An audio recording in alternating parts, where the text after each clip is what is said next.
एक बांस पड़ा था तो उसी पोले बांस में बैठ गया। प्रथम दिवस की कथा संपन्न हुई, प्रथम ग्रंथि का भेदन हुआ। दूसरे दिवस की कथा हुई, दूसरी ग्रंथि का भेदन हुआ।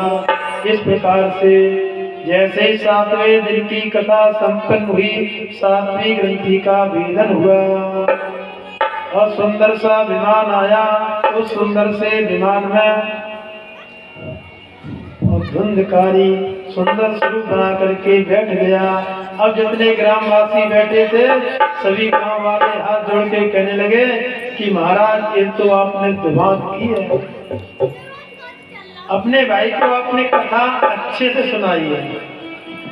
आपके भाई के लिए विमान आया तो हम लोगों के लिए विमान नहीं आया। तो गोकर्ण जी ने जो विष्णु के दूत आए थे उनसे कहा कि आप ये भेद क्यों कर रहे हो। दूत कहते हैं कि भेद हम नहीं कर रहे हैं।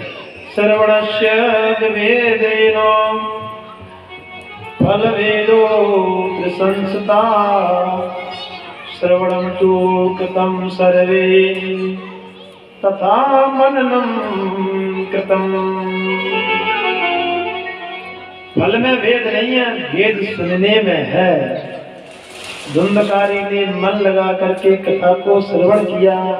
श्रवण, मनन और निधिध्यासन ये करना चाहिए। आप लोगों ने कथा इधर से सुनी और इधर निकाल दी।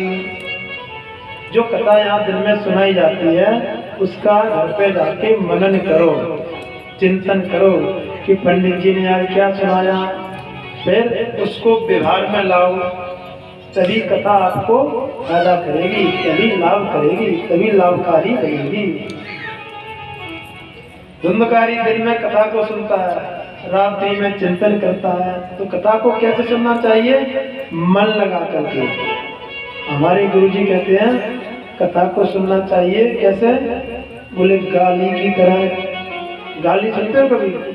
गाली सुनी? कभी आपको कोई गाली देता ना तो 10 साल बाद भी आप याद रखोगे कि उस व्यक्ति ने आपको कौन सी गाली दी थी। याद रहता कि रहता है? तो कथाओं को गाली की तरह सुनो, भूलो मत। कथा को सुनो चुगली की तरह। कोई किसी की चुगली करता है, सुनते हैं तो 10 साल बाद भी बात चलती है तो क्या कहते हैं कि उस व्यक्ति ने तुम्हारे बारे में ऐसा बोला था, उसको कभी नहीं भूलते हो। तो ऐसे ही कथा को सुनो मन लगा करके। तो सभी गांव वाले बोले हम भी मन लगा करके कथा सुनाएंगे। गोकर्ण जी ने कहा कोई बात नहीं। दोबारा से आयोजन किया और दोबारा से कथा को सुनाया। सभी लोगों ने कथा को श्रवण किया और अंतिम दिवस कथा का विराम हुआ तो जितने लोग थे उतने ही विमान आए। कैसे?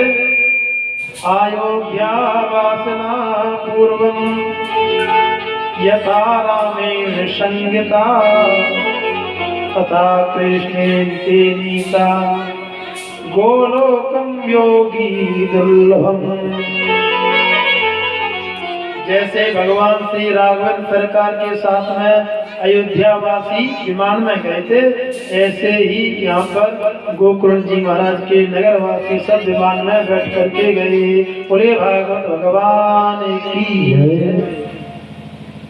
सूत जी महाराज ने शौनकादि ऋषियों को भागवत श्रवण की विधि बतलाई। नियम तो बहुत है।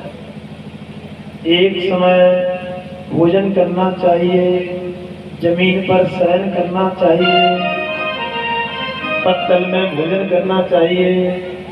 बहुत से नियम हैं, लेकिन जितने संभव हो उतने नियमों का पालन करें। मुख्यतः क्या कि आप अगर भूखे रह करके कथा सुन सकते हैं तो एक समय भोजन करें, और अगर भूखे रह करके कथा में विघ्न आ रहा है तो आप भोजन करके सुनें। भोजनम तो परम मन्ये कथा श्रवण कारिकम नोपवासो बड़ा प्रोक्ता कथा विघ्न करो यदि।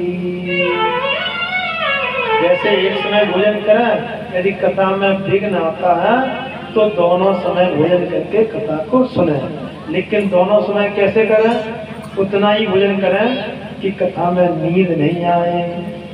तो राधे राधे, ज्यादा भोजन करके आओगे तो नींद आएगी। इसलिए कथा सुनने में आनंद आए उस प्रकार से भोजन कर